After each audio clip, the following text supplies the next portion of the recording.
Hello everyone, welcome to my channel. कैसे हैं आप सब? उम्मीद आप सब बहुत अच्छे होंगे, मस्त होंगे।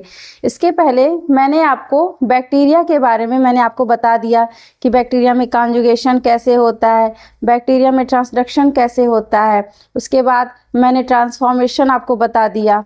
आज हम पढ़ने वाले हैं माइकोप्लाज्मा। माइकोप्लाज्मा क्या होता है, और इसके जस्ट पिछले वीडियो में मैंने आपको वायरस के भी बारे में बताया है। ठीक है, तो जो भी ये वीडियो नहीं देखे वो प्लीज़ जाकर देख ले और चैनल को लाइक शेयर सब्सक्राइब करना ना भूले। तो आज हम पढ़ने वाले हैं माइकोप्लाज्मा।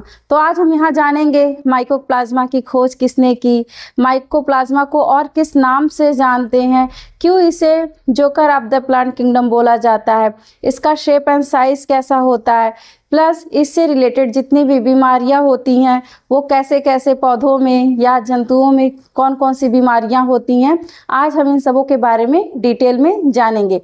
तो चलिए शुरू करते हैं आज का सेशन, जो क्या है माइकोप्लाज्मा।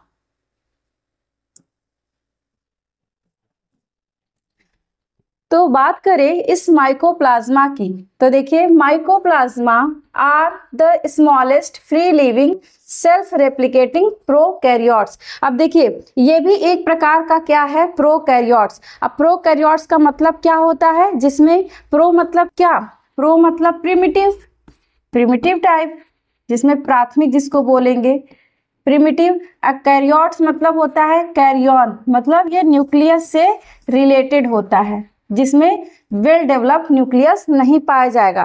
ठीक है, न्यूक्लियस की जगह जैसे अभी आपने बैक्टीरिया में पढ़ा था ऐसे न्यूक्लाइड पाया जाता है, सेम वैसे ही इसमें भी क्या है, न्यूक्लियस की जगह एक तरह से कहेंगे न्यूक्लियाइड पाया जाएगा। प्लस जैसे बाकी आपके जो बैक्टीरियल सेल थे, मतलब जितने भी प्रोकैरियोटिक ऑर्गेनिज्म थे उनमें चाहे डाइजेशन हो, रिस्पिरेशन हो या फिर एक्सक्रीशन हो, कोई भी प्रोसेस, वो सारे के सारे प्रोसेस सिर्फ और सिर्फ एक ही कोशिका, मतलब इसी कोशिका के ही अंतर्गत होता है। कोई इसके लिए कोई भी प्रॉपर, कोई भी अलग सेल मतलब स्ट्रक्चर इसमें नहीं पाए जाते हैं। तो ये क्या है, एक तरह से प्रोकैरियोट्स है जो प्रिमिटिव टाइप के होते हैं। इसमें न्यूक्लियस कैसा होता है, प्रिमिटिव टाइप का होता है। और माइकोप्लाज्मा क्या है, स्मॉलेस्ट, बहुत छोटा, और क्या है, फ्री लिविंग। ये कैसा ऑर्गेनिज्म है, फ्री लिविंग है, सेल्फ रेप्लिकेटिंग है, मतलब ये खुद से ही रेप्लिकेशन करता है। इसके पहले मैंने आपको वायरस के बारे में बताया था, तो वायरस कैसे रेप्लिकेट कर रहा था, वैसे तो आउटसाइड मतलब होस्ट सेल के बाहर वो सेल्फ रेप्लिकेटिंग नहीं कर सकता था, उसके लिए कोई ना कोई लिविंग सेल तो चाहिए, मतलब कोई ना कोई लिविंग होस्ट जरूरी था। लेकिन आपका जो माइकोप्लाज्मा है वो खुद से ही रेप्लिकेशन कर सकता है, मतलब अपनी कॉपी बना सकता है। They lack a cell wall, इनके पास सेल वॉल नहीं पाया जाता है। इसके पहले भी वायरस में भी नहीं पाया जाता था, इसमें भी सेल वॉल नहीं पाया जाता है। Hence called cell wall deficient bacteria. इसको तब और किस नाम से जान सकते हैं, इसको हम और क्या कह सकते हैं, सेल वॉल डेफिशिएंट बैक्टीरिया। मतलब ये भी एक ऐसा बैक्टीरिया है जिसके पास क्या है, सेल वॉल की डेफिशिएंसी है, मतलब सेल वॉल की कमी है या एब्सेंस है। तो इसको क्या नाम दे देंगे, इंपॉर्टेंट पॉइंट है कि इसको क्या और बोल सकते हैं, ये भी एक प्रकार का बैक्टीरिया है, तो इसको हम क्या बोलेंगे कि सेल वॉल डिफिशिएंट बैक्टीरिया। तो ये हो गया, सबसे पहले आप इतना जान गए, मतलब इस माइकोप्लाज्मा के बारे में समझे कि माइकोप्लाज्मा क्या होता है। ये स्मॉलेस्ट है, बहुत छोटा होता है, और कैसा होता है, फ्री लिविंग। याद रखिएगा ये स्वतंत्र अवस्था में पाए जाते हैं, और इसमें रेप्लिकेशन सेल्फ होता है, और ये क्या है, एक प्रकार के प्रोकैरियोट्स हैं। और इनके पास क्या नहीं पाया जाता है, सेल वॉल नहीं पाया जाता है, इसीलिए इनको क्या बोलेंगे, सेल वॉल डेफिशिएंट बैक्टीरिया।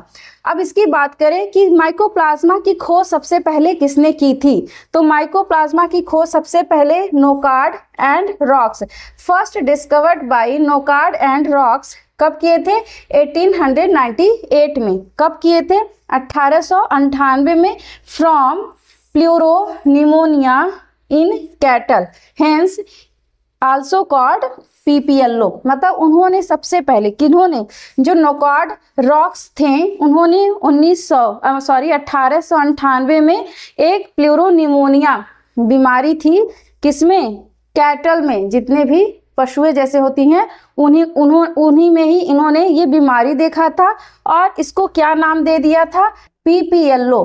अब पीपीएलओ का फुल फॉर्म कभी कभी पूछ लेता है, तो पीपीएलओ का पूरा नाम क्या हो जाएगा, पीपीएलओ। तो इसमें हो जाएगा इसका full form pleuro, P for pleuro, PLEURO, pleuro. और देखिए एक पी का मतलब प्ल्यूरो, एक पी का मतलब न्यूमोनिया, फिर L for like, O for organism. तो इसका फुल फॉर्म क्या हो जाएगा, pleuro pneumonia, pneumonia like organism. दिख रहा है ना इस कलर से कि नहीं दिख रहा है, दूसरे कलर से कर दें, एक मिनट, इसको कर दे रहे हैं हम, चलिए रेड से ही कर दे रहे हैं, चाहे ब्राउन से कर दे रहे हैं। क्या है, pleuro, pleuro pneumonia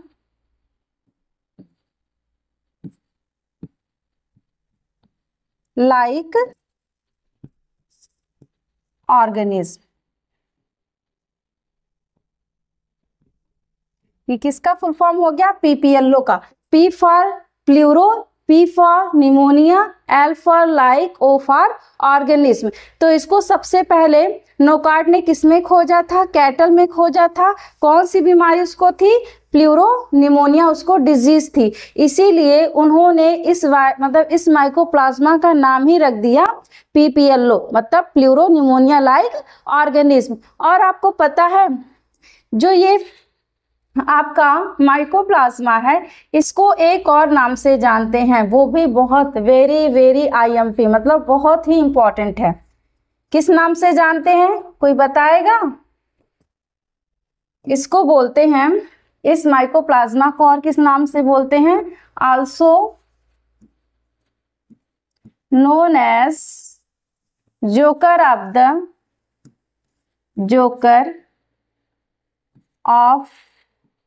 the plant kingdom. क्यों इसको joker of the plant kingdom बोलते हैं? अब ये मत सोचिएगा कि इसका जोकर लाइक इसका स्ट्रक्चर होता है, ऐसा नहीं है। जैसे जोकर का क्या होता है, कोई शेप मतलब निश्चित नहीं होता है, बड़ी बड़ी नाक होता है, बड़े बड़े कान होते हैं, तो ऐसे इसमें नहीं, बड़ी बड़ी नाक बड़े बड़े कान नहीं होंगे। बस क्या होता है कि ये जो माइकोप्लाज्मा होता है, इसकी मतलब जो इसका शेप एंड साइज है वो निश्चित नहीं होता है। कभी आप मतलब देखेंगे इस टाइप से, कहीं पे आपको इस तरह से दिखेगा, कहीं स्फेरिकल दिखेंगे, मतलब इनका स्ट्रक्चर हमेशा क्या होता है, चेंज होता रहता है, सेम नहीं रहता। ये हमेशा अपने आप को बदलते रहते हैं, इनका आकार हमेशा क्या होता है, बदलते रहता है। इसीलिए इसको हम क्या नाम से जानते हैं, और joker of the plant kingdom. ये पॉइंट आप लोग जरूर नोट कर लीजिएगा, पूछा जाता है कि किसको joker of the plant kingdom बोला जाता है। तो याद रखिएगा, माइकोप्लाज्मा को ही हम क्या बोलते हैं, joker of the plant kingdom. तो ये पॉइंट आप लोग जरूर नोट कर लीजिएगा। और फिर से आपको एक बार समराइज कर दे रहे हैं कि इसकी खोज किसने की थी, नोकार्ड एंड रॉक्स ने की थी। कब की थी, 1898 में।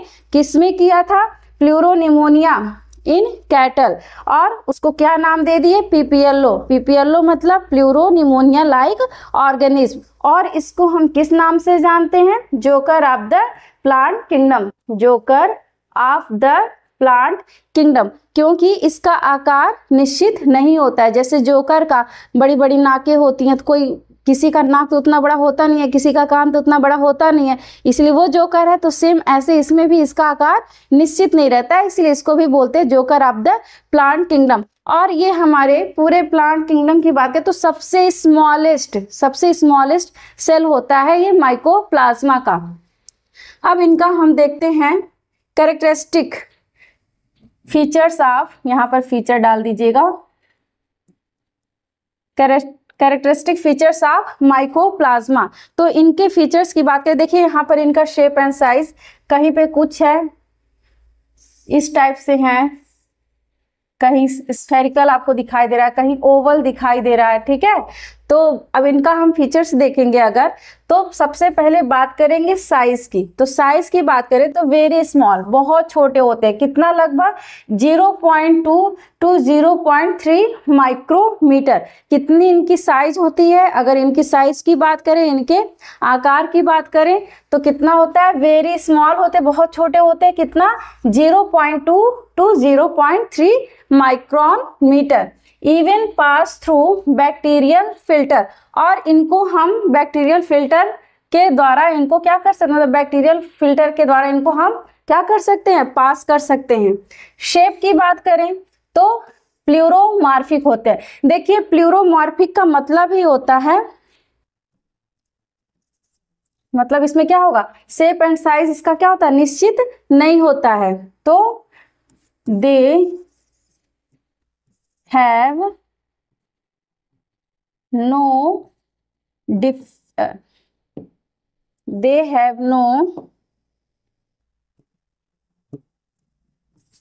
definite shape and size। definite shape and size मतलब इनका आकार या आकृति की बात करें तो वो निश्चित नहीं होता है। Because no rigid cell wall, क्यों नहीं होता है? क्योंकि इनके पास कोई भी रिजिड सेल वॉल नहीं होता है। अभी मैंने आपको बताया कि इस माइकोप्लाज्मा के पास कोई भी सेल वॉल नहीं होता है, इसीलिए क्या है? एक प्रकार का सेल वॉल डेफिशिएंट बैक्टीरिया इसको बोला जाता है ना, अभी मैंने आपको बताया है, ठीक है। तो इसीलिए अब जब किसी के पास सेल वॉल नहीं पाया जाए, क्योंकि आपको पता है सेल वॉल का मेन फंक्शन क्या होता है, किसी भी कोई भी सेल वॉल है तो वो मेन किसी भी ऑर्गेनिज्म को क्या करता है? उसका शेप एंड साइज प्रोवाइड करता है, मतलब उसको एक तरह से निश्चित आयतन या आकृति देता है। लेकिन इस माइकोप्लाज्मा के पास कोई भी सेल वॉल नहीं पाई जाती है, इसी वजह से इसका आकार और आयतन निश्चित नहीं होता है। तो इसीलिए उसके लिए एक टर्म दिया जाता है, क्या? प्लूरोमॉर्फिक। तो प्लूरोमॉर्फिक का मतलब समझ जाइए बस। प्लूरोमॉर्फिक का मतलब इनका शेप एंड साइज निश्चित नहीं होता है, डेफिनिट नहीं शेप एंड साइज इनके पास नहीं होता है। क्यों नहीं होता है? क्योंकि इनके पास रिजिड सेल वॉल नहीं पाया जाता है। सेल वॉल नेक्स्ट हेडिंग है तीसरा। सेल वॉल की बात करें तो क्या है? एब्सेंट होता है। प्लाज्मा मेम्ब्रेन, अब देखिए इनके पास प्लाज्मा मेम्ब्रेन पाया जाता है, वो भी थ्री लेयर। मतलब इस माइकोप्लाज्मा की बात करें तो इसके ऊपर ये जो सेल वॉल तो नहीं पाया जाता है, लेकिन प्लाज्मा मेम्ब्रेन पाया जाता है जो 3 लेयर से मिलकर बने होते हैं।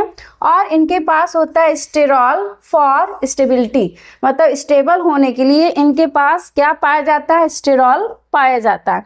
डीएनए की बात करें तो इसमें डबल स्टैंडर्ड डीएनए, कैसा?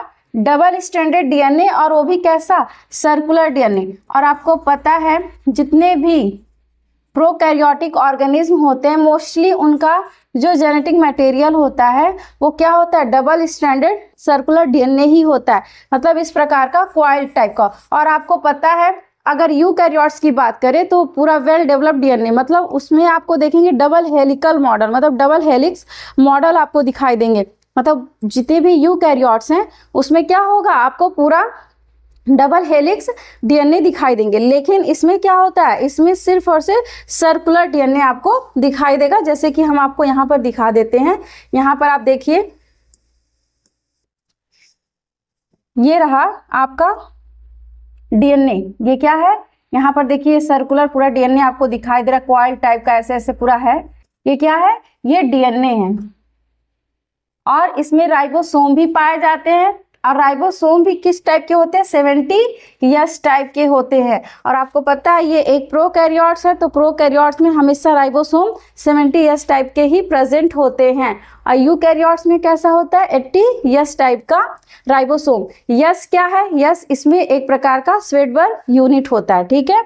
फिर इसमें सॉल्युबल आरएनए भी पाए जाते हैं, सॉल्युबल आरएनए पाए जाते हैं। और इसके पहले जब मैंने आपको वायरस बताया था, ठीक है, तो वायरस में मैंने जेनेटिक मटेरियल क्या आपको बताया था कि या तो डीएनए या तो आरएनए होंगे, कभी दोनों साथ में आपको नहीं दिखेंगे। लेकिन माइकोप्लाज्मा में देखिए आपको डीएनए भी दिखाई दे रहा है प्लस आरएनए दिखाई दे रहा है, वो भी कैसा है? सॉल्युबल है। और उसके बाद यहाँ पे ये जो मेम्ब्रेन है ये क्या है? लाइपोप्रोटीन की बनी होती है, और इसमें सॉल्युबल प्रोटीन भी पाए जाते हैं, ठीक है, सॉल्युबल प्रोटीन। तो इसमें देखिए इसके कई कंपोनेंट है। माइकोप्लाज्मा में अगर आप देखेंगे तो क्या क्या पाया जाता है, पहला तो डीएनए पाया जाता है, राइबोसोम पाया जाता है, उसके बाद आरएनए भी पाया जाता है, चौथा प्रोटीन पाया जाता है, लाइपोप्रोटीन मेम्ब्रेन भी पाई जाती है। इतना सारा आपके मतलब लगभग 5 से ऊपर कंपोनेंट आपके माइकोप्लाज्मा में पाए जाते हैं। लेकिन वायरस में सिर्फ आपको सिर्फ और सिर्फ 2 कंपोनेंट देखने को मिले थे। एक आपका जेनेटिक मटेरियल था प्लस एक प्रोटीन कोट, मतलब जो कैप्सिड जिसको हम बोल रहे थे, प्रोटीन कोट की बनी होती है जिसको कैप्सिड बोलते हैं, और कैप्सिड की यूनिट क्या थी, कैप्सोमियर्स। लेकिन यहाँ पर आपको बहुत सारे इस माइकोप्लाज्मा के कंपोनेंट देखने को मिलेंगे। नेक्स्ट आगे चलते हैं। इसमें और देखिए क्या पाया जाता है, राइबोसोम। अभी मैंने बताया आपको कि राइबोसोम पाया जाता है कैसा, 70S टाइप का, लाइक अदर प्रोकैरियोट, जैसे आपको अदर प्रोकैरियोट्स में दिखने को मिलते हैं। तो 70S को हम और क्या लिख सकते हैं, 50S प्लस 30S। ठीक है, यहाँ पर आप लोग मैथ मत लगाइएगा कि कैसे यहाँ पे 50 प्लस 30 हो जाएगा इस 70 को।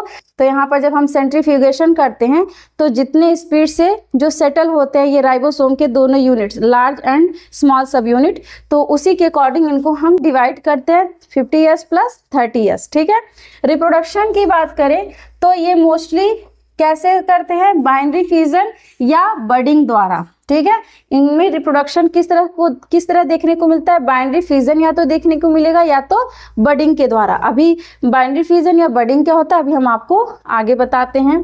फिर न्यूट्रिशन इसमें ये पैरासिटिक भी हो सकते हैं और सेप्रोफिटिक भी हो सकते हैं, मतलब मृतोपजीवी भी ये हो सकते हैं। परजीवी बोले या तो मृतोपजीवी, ये सड़े गले पदार्थों पर भी अपना जीवन यापन कर सकते हैं। अब आते हैं माइकोप्लाज्मा में रिप्रोडक्शन, देखते हैं कि माइकोप्लाज्मा में रिप्रोडक्शन किसके द्वारा होता है। तो देखिए जो माइकोप्लाज्मा में रिप्रोडक्शन की बात करें तो सिर्फ और सिर्फ एसेक्सुअल रिप्रोडक्शन देखने को मिलता है। इसमें सेक्सुअल रिप्रोडक्शन क्या होता है, एब्सेंट होता है, मतलब इसमें लैंगिक जनन क्या होता है, अनुपस्थित होता है। सिर्फ क्या प्रेजेंट होता है, अलैंगिक जनन। तो इसको देख लेते हैं। Mycoplasma reproduces mainly by asexual method, किसके द्वारा, एसेक्सुअल मेथड, मतलब अलैंगिक जनन के द्वारा ये क्या करते हैं, अपना रिप्रोडक्शन करते हैं। तो इसमें सबसे पहला मेथड है बाइनरी फ्यूजन। अभी आपको मैंने बताया कि बाइनरी फ्यूजन के द्वारा होंगे या फिर बडिंग के द्वारा होंगे। तो बाइनरी फ्यूजन के द्वारा अगर देखा जाए तो द मोस्ट कॉमन मेथड, ये सबसे कॉमन मेथड होते हैं। तो बाइनरी फ्यूजन में इसमें क्या होगा कि the cell divides into 2 daughter cells after DNA replication. तो यहाँ पर देखिए ये आपका एक माइकोप्लाज्मा का सेल है। तो यहाँ पर इनका ये डीएनए, एक डीएनए, अब पता है डीएनए के 2 स्ट्रैंड होते हैं। ठीक है, अब ये दोनों स्ट्रैंड अपना अपना एक कॉपी बनाएंगे। तो यहाँ पे आपको दूसरा एक डीएनए फिर दिखाई दे रहा है। जब सेल यहाँ पे डीएनए रेप्लिकेट करेंगे, मतलब 1 से 2 कॉपी बनाएंगे, प्लस इनकी जो कोशिका होती है, सेल जो होते हैं वो क्या होते हैं, इलोंगेट करते हैं, मतलब लंबाई में बढ़ते हैं इस प्रकार। तो ये देखिए लंबाई में बढ़ गए और एक डीएनए इधर शिफ्ट हो गया, एक डीएनए इधर शिफ्ट हो गया। फिर उसके बाद एक समय ऐसा आएगा कि ये दोनों सेल क्या होते हैं, सेपरेट हो जाते हैं, टूट जाते हैं, ब्रेक हो जाते हैं। ठीक है, और ये क्या बना लेते हैं, 2 डॉटर सेल यहाँ पर बना लेते हैं माइकोप्लाज्मा का। तो इसमें क्या होगा, द मोस्ट ये कॉमन मेथड होता है। The cell divides into 2 daughter cell. इसमें क्या हो रहा है, सेल 2 डॉटर सेल में डिवाइड हो रहा है। कब हो रहा है, after DNA replication, because mycoplasma is pleuromorphic. ठीक है, क्योंकि माइकोप्लाज्मा क्या है, प्लूरोमार्फिक है, अपना शेप साइज बदलता रहता है। तो बदलते बदलते वो अपने आप को इलोंगेट कर लेता है, अपने लंबाई को बढ़ा लेता है, और इतना खिंचाव आएगा कि एक समय दोनों सेल क्या हो जाएंगे, टूट जाएंगे, और क्या बना लेंगे, ये 2 डॉटर सेल, 2 डॉटर सेल यहाँ पर बना लेंगे। तो एक माइकोप्लाज्मा से देखिए 2 डॉटर सेल बनकर तैयार हो गए। कब, जब डीएनए का रेप्लिकेशन हो गया। तो ये था। और देखिए प्लूरोमार्फिक का मतलब क्या है, irregular shape. Fusion is often unique unequal. अब जरूरी नहीं है कि ये दोनों सेल जो टूटे हुए हैं, तो जरूरी नहीं कि दोनों का शेप एकदम सेम हो, मतलब दोनों का आकार एकदम सेम हो। या तो कोई छोटा हो सकता है, कोई बड़ा हो सकता है, या फिर कोई इस टाइप से हो गया, कोई इस टाइप से हो गया, ठीक है। तो ये निश्चित नहीं है कि इनका फिर रेप्लिकेशन होने के बाद डीएनए के, और जब ये दोनों सेल क्या होंगे, सेपरेट होंगे, तो ये नहीं कि दोनों सेल आपके इक्वल हो, मतलब एकदम सेम हो। अब आते हैं नेक्स्ट टॉपिक पे। दूसरा यहाँ पे रिप्रोडक्शन का प्रोसेस है बडिंग। तो बडिंग का मतलब होता है मुकुलन। जैसे इसमें मान लीजिए माइकोप्लाज्मा है, तो इस माइकोप्लाज्मा का ये जेनेटिक मटेरियल है, तो इस पे एक बड लाइक स्ट्रक्चर बन जाता है। फिर ये जेनेटिक मटेरियल का क्या होगा, रेप्लिकेशन होगा, फिर ये इसमें भी मूव करेंगे तो इसमें भी होगा, फिर ये बाद में यहाँ से ब्रेक होंगे, तो इसी प्रकार बहुत सारे बड बना लेते हैं। और ये एक एक जितना इनका ये यहाँ से टूटेंगे, वो आगे जाके एक नया माइकोप्लाज्मा का सेल क्या करेंगे, बना लेंगे। तो यही होता है बडिंग। बडिंग मतलब कली लाइक स्ट्रक्चर, जैसे बड लाइक स्ट्रक्चर, कि एक कोई माइकोप्लाज्मा है, उसी के ऊपर एक और बड लाइक छोटा सा स्ट्रक्चर दिखाई दे, कली जैसा स्ट्रक्चर दिखाई देता है। Some species reproduce by budding. तो इसमें क्या होगा, मतलब कुछ स्पीसीज बडिंग के द्वारा रिप्रोड्यूस करती हैं। अ स्मॉल आउटग्रोथ, मतलब इसमें एक छोटा सा क्या होगा, आउटग्रोथ निकल जाएगा। अब इतना भी बड़ा नहीं निकलेगा। जैसे मान लीजिए यही आपका माइकोप्लाज्मा है और इस पे एक छोटा सा, इस पे ऐसे बड निकल जाएगा, ठीक है। तो वही कह रहा है कि स्मॉल आउटग्रोथ, जिसको हम क्या बोलेंगे, बड। बड मतलब होता ही है क्या, जैसे आप लोग फूल में कली देखते हैं ना, सेम वैसे इसमें भी। Develops on the parent cell, मतलब इस पेरेंट सेल के ऊपर डेवलप हो जाएगा। इनलार्जेस, फिर ये अपनी संख्या, अपनी साइज को क्या करेंगे, बढ़ा लेंगे, बड़े होंगे। And then separates to from a new cell. अब ये फिर क्या होंगे, यहाँ से ये सेपरेट हो जाएंगे, अलग हो जाएंगे और एक नया सेल बना लेंगे। तो ये हो गया बडिंग के द्वारा इसमें एसेक्सुअल रिप्रोडक्शन। लास्ट है इसमें फ्रेगमेंटेशन। देखिए नाम से ही समझ में आ रहा होगा, फ्रेगमेंटेशन। फ्रेगमेंटेशन का मतलब है, जैसे आपने पौधों में देखा होगा, मान लीजिए गुलाब का पौधा है, हमने उसको किसी भी पार्ट से काट दिया, फिर उसको मैंने कहीं पे लगा दिया, तो क्या फिर भी वहां से एक नया पौधा निकल जाएगा। मतलब उसका कोई भी एक टुकड़ा अगर मिला तो वो फिर से क्या होगा, नया पौधा बना लेगा। तो सेम ऐसे माइकोप्लाज्मा में होता है कि मान लीजिए माइकोप्लाज्मा है, तो कोई भी बाहरी आघात हुआ किसी की वजह से, अगर ये इन केस कहीं से भी टूट गया, ठीक है, यहाँ से टूट गया, यहाँ से टूट गया, ऐसे टूट गया, चाहे जैसे मतलब अगर इनका ब्रेक डाउन है, थोड़ा सा भी इनका पीस कट गया, कट के अलग हो गया, तो वो फिर से अपना एक नया, फिर से अपने आप को पूरी तरह से टोटली माइकोप्लाज्मा में क्या करते हैं, कन्वर्ट कर लेते हैं। तो इसमें क्या होता है, फिलामेंटस फॉर्म ऑफ माइकोप्लाज्मा में ब्रेक। क्योंकि मान लीजिए जब कोई ये फिलामेंटस अगर माइकोप्लाज्मा है, तो अगर ये कहीं से भी ब्रेक होते हैं तो may break into smaller pieces, each growing into new individual. जितने इसमें पीस होंगे, मतलब इस माइकोप्लाज्मा के जितने भी पीस हम कर दीजिए, मान लीजिए माइकोप्लाज्मा है, ये फिलामेंटस है, तो जितने भी इसके हम पीस करेंगे, उतने ही पीस से उतने सारे माइकोप्लाज्मा प्रोड्यूस हो जाएंगे। तो ये होता है फ्रेगमेंटेशन के द्वारा। तो फ्रेगमेंटेशन आपको समझ में आया, यहाँ तक किसी को कोई दिक्कत? तो ये माइकोप्लाज्मा बहुत छोटा सा ही टॉपिक था। तो अगर माइकोप्लाज्मा में अगर आपको कोई और दिक्कत हो तो बताइए, वरना आगे चले। तो माइकोप्लाज्मा में आई होप आपको कोई प्रॉब्लम नहीं होगा। एक बार पूरा आप लोग स्क्रीन देख लीजिए अच्छे से, जिसको स्क्रीनशॉट लेना वो ले लेगा। तो माइकोप्लाज्मा का ये फर्स्ट स्लाइड है, इसमें देख लीजिए ये क्या है। एक बार इसको हम फिर से समराइज कर दे रहे हैं। ये smallest free living self replicating prokaryotes हैं। इनके पास सेल वॉल नहीं पाया जाता, इसीलिए इनको क्या बोलते हैं, सेल वॉल डेफिशिएंट बैक्टीरिया। खोज किसने की थी, नोकार्ड एंड रॉक्स ने की थी प्लूरोनिमोनिया से। और क्या नाम दे दिया, पीपीएलओ, मतलब प्लूरोनिमोनिया लाइक ऑर्गेनिज्म। और इस माइकोप्लाज्मा को हम और क्या बोलते हैं, joker of the plant kingdom. Next slide पे मैंने आपको उसका कैरेक्टरिस्टिक बताया, कैरेक्टरिस्टिक फीचर बताया, जिसमें साइज 0.2 टू 0.3 माइक्रोमीटर है। और इसमें शेप की बात करें तो प्लूरोमार्फिक है, सेल वॉल एब्सेंट होते हैं, और जो सेल मेम्ब्रेन होती है वो 3 लेयर की बनी होती है। और डीएनए इसमें कैसा होता है, double stranded circular DNA. Next है राइबोसोम की बात करें तो 70S टाइप का होता है, जैसे बाकी प्रोकैरियोट्स में आपको देखने को मिलेगा। रिप्रोडक्शन इसमें बाइनरी, फिजन और बडिंग के द्वारा देखने को मिलता है। न्यूट्रिशन की बात करें तो पैरासिटिक या सेप्रोफिटिक होते हैं। माइकोप्लाज्मा की बात करें रिप्रोडक्शन की, तो उसमें सबसे पहले एसेक्सुअल के द्वारा होंगे, बाइनरी फिजन के द्वारा।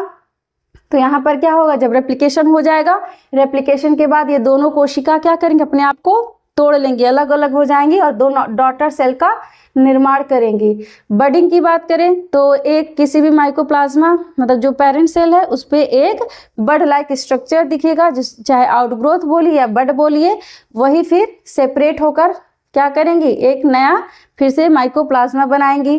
फ्रेगमेंटेशन की बात करें तो कोई फिलामेंटस अगर माइकोप्लाज्मा है तो उसके जितने पीसेस होंगे मतलब जितने टुकड़े होंगे उतना नया माइकोप्लाज्मा बनकर तैयार होगा। तो आई होप आपको अब कोई दिक्कत नहीं होगी। तो आज के लिए बस इतना ही, मिलते हैं नेक्स्ट वीडियो में। Thank you.